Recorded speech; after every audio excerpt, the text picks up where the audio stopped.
All right. Hey, y'all. We are live on the Facebooks. We're going out to YouTube and on Media and Marketing Podcast. Jon here once again, brand new week, Monday. And I'm going to switch over to the screen here because I got something really cool to show you here today. And this is going to be about what I call the 4 essential steps to results-driven SEO keyword research. Wow, that is a mouthful. But hey, it's Monday, so we can start out with that, right?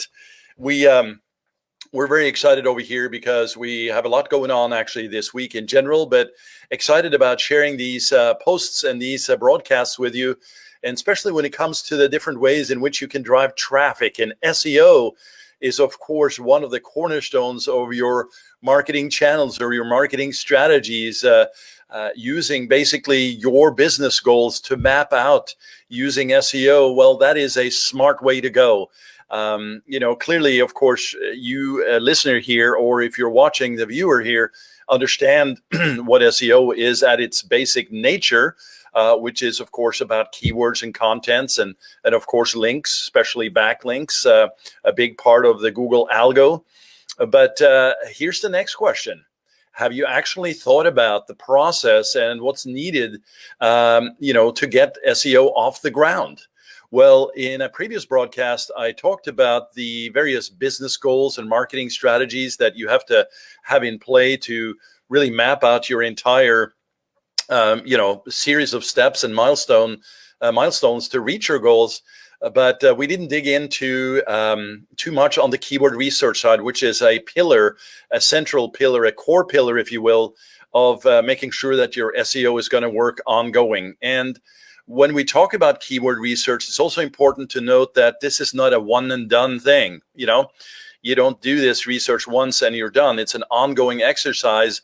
And what's cool here is if you've implemented analytics correctly and also using paid search, so Google AdWords, right, Google Ads, you can actually continually mine this data through what's called the search terms report in Google Ads, but also the Google Webmaster Tools area, which is Google Search Console now, and really pull out not only valuable data, but for SEO, keywords that you actually might be ranked on page 2 for, that you can easily integrate into existing pages, that you can elevate and lift both by external linking, on-page factors, and self-ranking through internal link structures. But that's a lot more than I wanted to get into today, just to kind of give you a top-level view, though.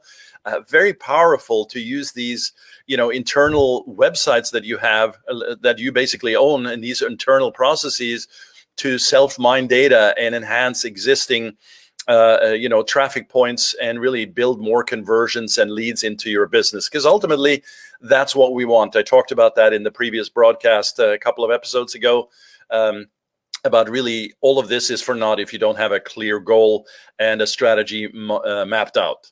So what we're seeing here today is basically the 4 steps. And if you are looking at this live or on YouTube, thank you again for watching. I'm going to map this out for you as you're listening here through your drive or jog or whatever else you're doing. Now, before I continue, of course, a small pitch here. If you want to check us out and see if we can help you, just go to www.chaosmap.com. I put that up on the screen there, chaosmap.com, and happy to jump on for a quick call there, see if we can help you, at least get you some guidance. And if you're further along, there's certainly many things we can do to elevate what's already working for you. All right, so let's dig in. Number 1, step 1 here. You have to determine what the search demand looks like, meaning the search demand curve, right? So you may have, a list of keywords that you feel are appropriate for your business. And certainly if you have mapped this out early on, you probably have some proof points. If you're earlier on in this, you need to essentially get an understanding of what that looks like. So for a particular keyword, although it might be very relevant to your business, if there's 10 searches a month for that, that's not going to be super valuable. Now, I should put a caveat here. If you have a lot of these, what we call long tail keyword phrases, right? 3, 4, 5, 6 words or more, they will typically have low volume, right, in terms of that search volume, but they can be very targeted. And if you couple those with paid search, you can really have a nice little engine that runs in the back end for hundreds of these, right? So I'm not sort of trying to minimize the fact that if one phrase has 10 searches, you should ignore, but you need to compile this. And that's what we really start to do here in this step one is, what do the search demand curve look like for your market, for your universe, and also specifically as you start to look at keywords? And one way you can look at sort of a very top level aggregate for this is Google Trends. Google Trends gives you, of course, the ability to look at more recent data, 12-month span, etc. You can drill into local and certainly global as well. And so google.com/trends, a great way to start. We're going to get into some of the tactics a little bit later, and I'm going to have a follow-up broadcast where I actually show you some of these in more actual sort of step-by-step using tools, etc.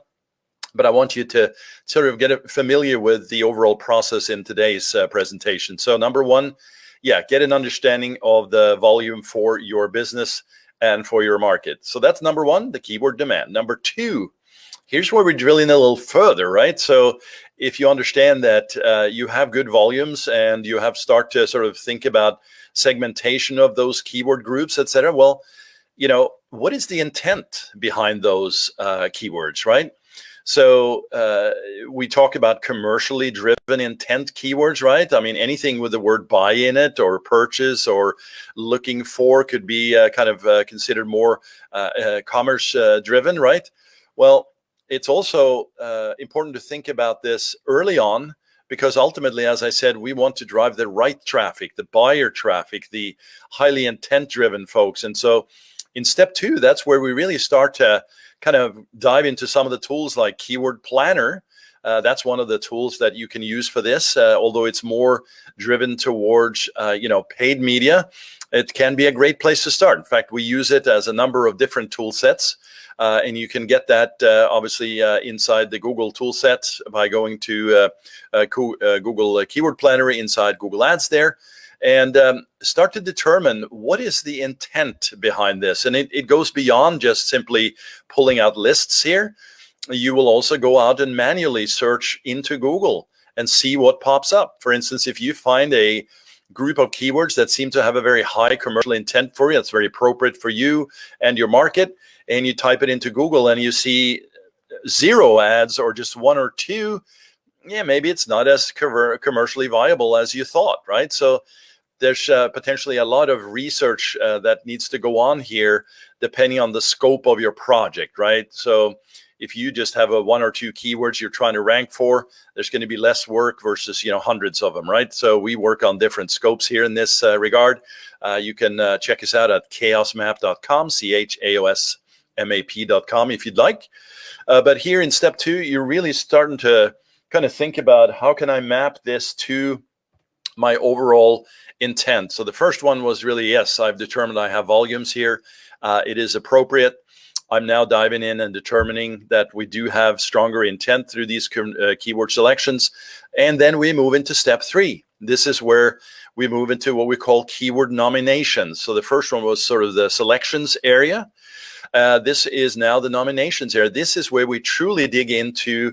Remember, we talked about mapping out your marketing goals, your sales goals, and ultimately your digital marketing goals, really in a sort of full 360 view. Well, in step three here, now you really want to nominate out the top keywords that you are going to go after that have the highest ROI and goals potentials. And so that's what I'd like you to think about in step three. If you have done 1 and 2 correctly and you feel like you've done a good job there, you should really be able to map out the ROI driven keywords and nominating those. And here's where you also are going to pull out typically almost like the traditional funnel. You'll start out with a higher number of keyword selections and choices at the top, and you start filtering and filtering and filtering, and you come out with your keywords that have ROI driven goals. Now, I should also add here, the competitor market comes into play, right? So if you're just, I'm going to go for those, not considering the competitiveness of those, well, that's not going to be useful, right? Because now you're going to work really hard to try and rank those and get seen for those.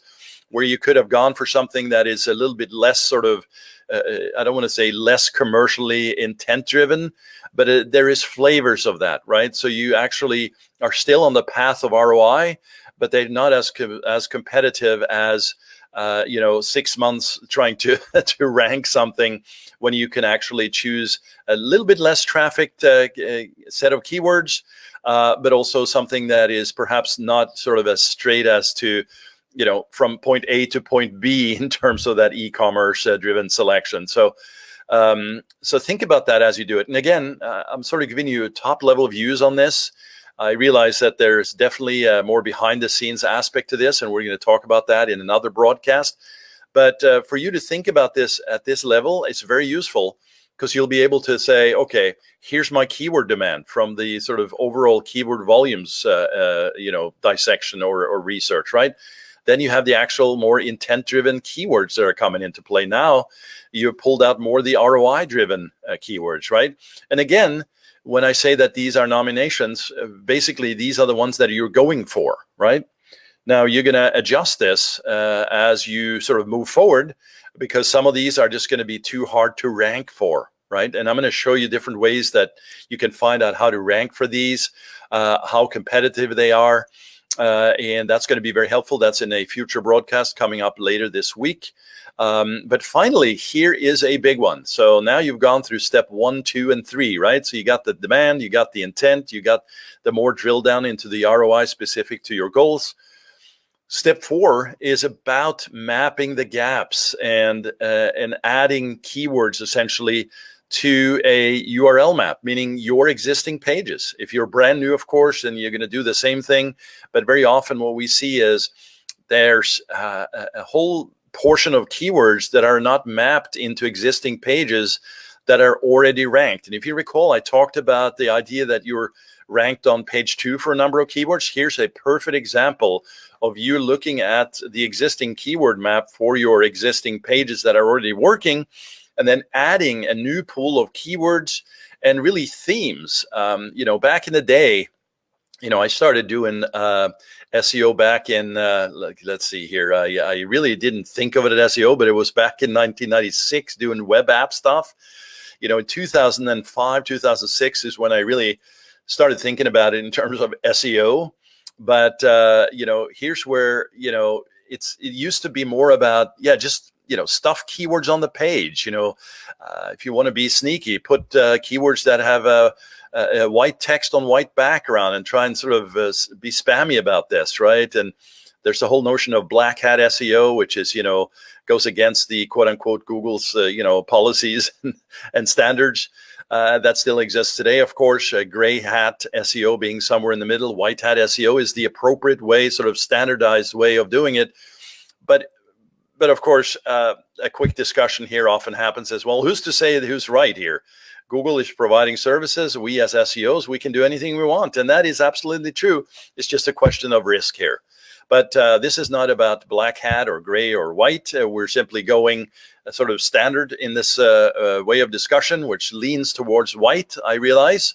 And adding keywords to a page is not bad. But if you're just stuffing keywords, now you're in this gray area, right? You're not being very cool about it, but you're also not being smart about it. So in this step 4, while you have the keyword page URL map and you understand gaps, et cetera, you also need to do, sort of a theming research here. Like what topics are you discussing? Adding keywords, as I say, will have some lift, but adding more content using keywords in a more natural way is where you're really going to get a boost, right? And that could be adding to an existing page. And it can also be, hey, we find that we have a number of pages that are not addressing the keywords we'd like. We also are not addressing the topics that our audience are asking about, our searchers essentially, that we know a lot about, that we can provide value for.